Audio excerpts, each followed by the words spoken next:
Amen. Il y avait Gershon, il y avait Kehat, il y avait Merari. Et alors, ils se plaçaient ainsi. Les Gershonites se mettaient à l'ouest. Les Merari se mettaient au nord. Les Kehatites se mettaient au sud. Et maintenant, Aaron, Moïse se mettait du côté est, du côté de la porte. Donc, à l'intérieur du tabernacle, il y avait la 13e tribu d'Israël, les Lévites, les sacrificateurs. Amen. S'il y avait donc 13 tribus d'Israël, et si le nombre des constellations du zodiaque doit correspondre au nombre des tribus d'Israël, nous comprenons donc bien qu'il devait avoir 13 constellations du zodiaque. Et c'est pour ça que les astronomes ont vu une 13e constellation sur les critiques qu'ils ont appelée le Serpentaire ou bien Ophiuchus. Amen.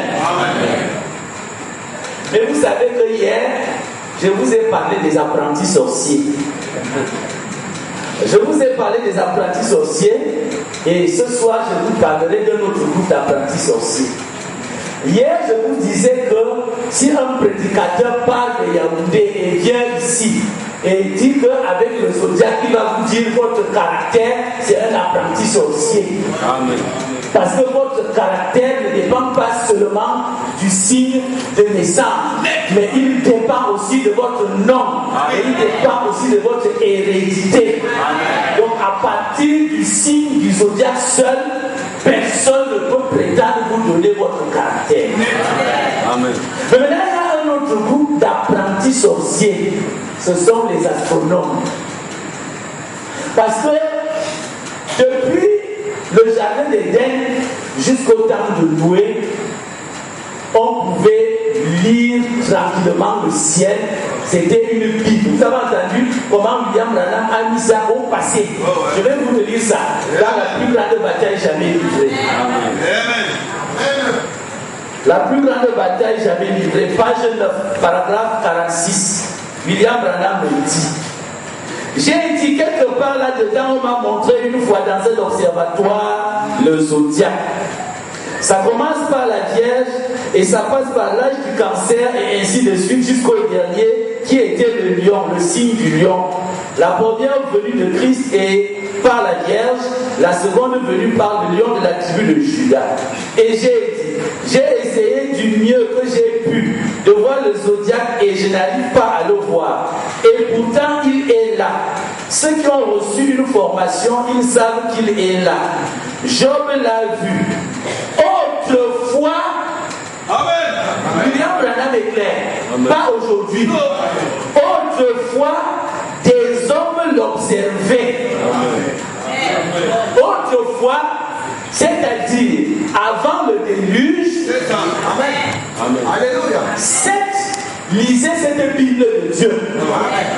Enoch lisait cette Bible de Dieu. Donc avant le déluge. Mais lorsque le déluge est arrivé, quelque chose s'est passé. Parce que les gens, et je crois que j'ai parlé de cette chose ici, que Dieu s'était fâché. Il a décidé de détruire la terre. Donc il y a eu une explosion atomique qui a déchiré la terre en 5 morceaux. Parce qu'à la création, la terre avait un seul continent. La Bible dit que Dieu avait mis toutes les eaux d'un côté, il a appelé mer. Et le sec d'un côté, il a appelé terre. Mais c'est au déluge, lorsque Dieu s'est fâché, il y a une explosion atomique qui a déchiré la terre, qui a soulevé la terre de son orbite. Et maintenant, lorsque les glaciers se sont formés au pôle, ça a penché l'axe de la terre. Donc maintenant, la terre ne s'aligne plus avec les étoiles. Je vais montrer qu'il y a un angle de 26,23 degrés entre le plan de l'équateur céleste et l'écliptique. Donc, la terre est inclinée. Elle ne s'aligne plus avec les étoiles. Personne ne peut plus tirer des renseignements justes des étoiles. C'est la raison pour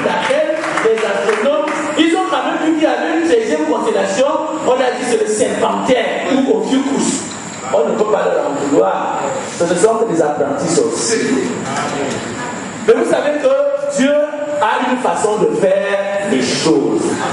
Et Dieu a donc placé sur la terre des astronomes spirituels, des prophètes. Et il donne la révélation du zodiaque aux prophètes.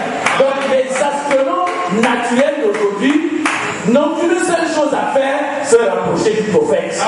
Comme ça, ils peuvent avoir des vraies informations qui viennent du ciel. Parce que seul le prophète est notre prophète. Je vous envoyer.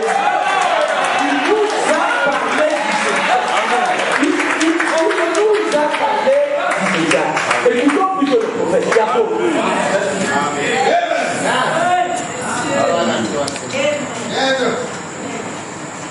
Vas-y. Diapo suivant. Dans le message de 70 semaines de Daniel, William Branham me dit au paragraphe 66. Maintenant, ce que je vais dire ici, je peux seulement le dire de moi-même. Attendez un peu. Vous savez, William Branham est venu nous prêcher des choses qui ne sont pas écrites dans la Bible. Amen. Et je crois que c'est à la convention que je parlais des maîtres de la parole. Et où je disais qu'on ne peut pas corriger un maître avec un dictionnaire. Parce que le maître, c'est sans dictionnaire. Donc, tu ne peux pas corriger William Branham avec la Bible. William Branham prête des choses qui ne sont pas dans la Bible. Montrez-moi où c'est écrit dans la Bible que le serpent a eu un rapport sexuel avec elle. Où est-ce que c'est écrit?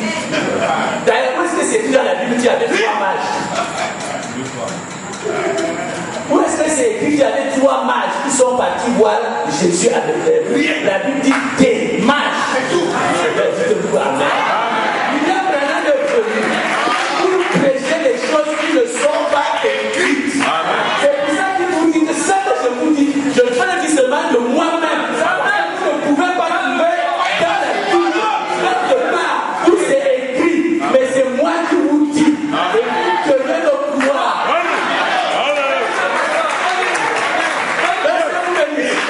Il dit maintenant, ce que je vais dire ici, je peux seulement le dire de moi-même. Je crois qu'il y a longtemps, avant la destruction antédiluvienne, à l'époque de Job et tout, vous savez que Job c'est le livre le plus ancien de la Bible. Ça a même été écrit avant la Genèse. Du temps de Job et tout, on comptait le temps en suivant les étoiles. Et nous comprenons, ou avant cette époque-là, que la terre était droite. Ensuite, à cause du péché de l'homme, la terre a été renversée. Elle a été déviée de son axe. Et il y a eu le déluge. Alléluia, oui. C'est et là, j'aime beaucoup ça. Ouais. Amen.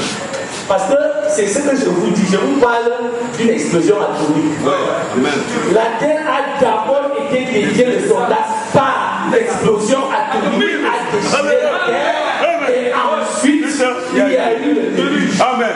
C'est pour cette raison qu'on a les grands glaciers et tout, et que le sommet et le dessous de la terre sont tout recouverts de glace pour le savon. Et la terre n'est pas droite, elle est inclinée. La secousse, c'est-à-dire l'explosion atomique. Oui. La secousse lui a fait perdre sa position. Tout le monde observait la lune et les étoiles. Amen. À ce moment-là, c'était déplacé. Où tirer où on ne pouvait plus s'y fier pour calculer le temps parce qu'elle penche d'un côté, elle est inclinée. Alors on ne tombe pas face aux étoiles en même temps parce qu'elle est tirée, elle est de travers par rapport aux étoiles. Vous comprenez? On ne peut plus. Tous les livres d'astronomie sont faux. Parce qu'on ne peut plus tirer des renseignements de l'étoile parce que la Terre est inclinée, elle est penchée. Diabo. Amen. Dans le message, le trône de miséricorde et de jugement, au paragraphe 77, William Branham déclare, comme je le disais hier à quelqu'un, autrefois, l'axe de la terre n'était pas incliné, il était droit en tournant autour du soleil. Et la température était uniforme sur les deux hémisphères. Dans les glaciers, en Colombie-Britannique, si l'on creuse jusqu'à 150 mètres, on trouve des palmiers. Le changement est venu brusquement et le gel est venu comme aujourd'hui dans un réfrigérateur. C'est comme dans votre congélateur qui congèle les fraises et toutes sortes de choses et qui peut ainsi les conserver pendant des années et des années. C'est de la même manière que cela s'est passé autrefois. Une destruction est venue brusquement par le déluge et a inondé toute la terre. Alors la puissance atomique a fait basculer son orbite. Une explosion atomique qui a donc fait basculer l'orbite de la terre. Amen. Rentrons à notre diapo. William Branham dit dans le message honteux de lui, au paragraphe 41, il dit, mais oh, que s'est-il passé? Vous savez que nous avons maintenant 6 continents, alors que nous en avions 7. C'est ça. Amen. Lorsque la terre a explosé, lorsqu'il y a eu une grande explosion atomique, ça a donné 7 continents. Amen. Donc on ne pouvait plus. L'axe de la terre était incliné. Il était penché. Alors on ne pouvait plus, à partir de la terre, lire le message qui est écrit dans les étoiles. C'est pour ça que Dieu a envoyé des prophètes, des astronomes spirituels, à qui Dieu peut révéler la science et les secrets des étoiles. Ils peuvent vous donner la vraie révélation du zodiaque. Maintenant, le langage prophétique n'est pas toujours bien compris. Parce que les prophètes ont un langage, et c'est difficile de le comprendre. Et Dieu savait cela. C'est pour ça que Dieu a envoyé sur la terre une autre catégorie d'hommes qu'on appelle les Éphésiens 4:11. Les auxiliaires du prophète. Afin qu'ils puissent mieux vous expliquer ces grandes choses que Dieu a données aux prophètes. William Branham dit dans le message de douleur de l'enfantement. Amen. Alléluia. Page 27, paragraphe 173. William Branham déclare les douleurs de l'enfantement. Page 27, paragraphe 173. Ces hommes, s'ils prennent ceci et qu'ils partent avec, je me sens religieux. Je me sens bien ce soir. William Branham dit que ces hommes qu'on appelle les Éphésiens 4:11, s'ils prennent ceci, le zodiaque, s'ils prennent ceci et partent avec, ils vont pouvoir y donner plus de sens. Ils vont pouvoir y donner plus de sens. William Branham ne s'arrête pas, il continue. Il dit, voyez-vous, pour l'amener à un point où vous, point. Moi, je veux simplement déposer cette semence. Puis, j'espère qu'ils lui feront prendre vie.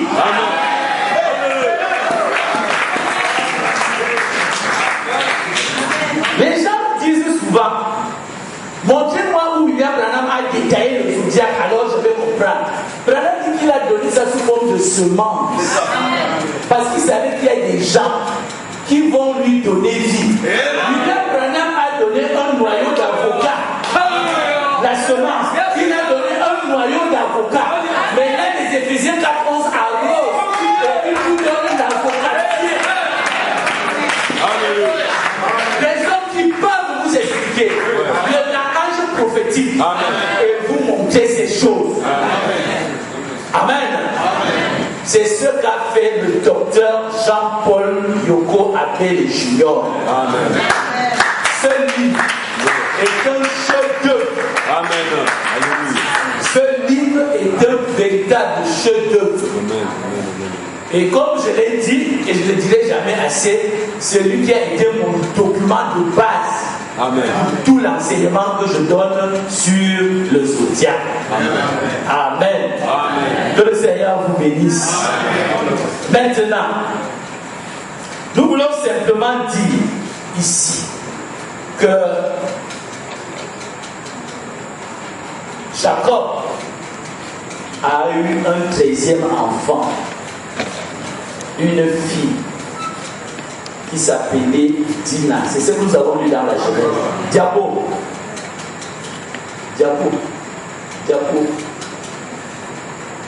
C'est ça que je cherchais tout à l'heure.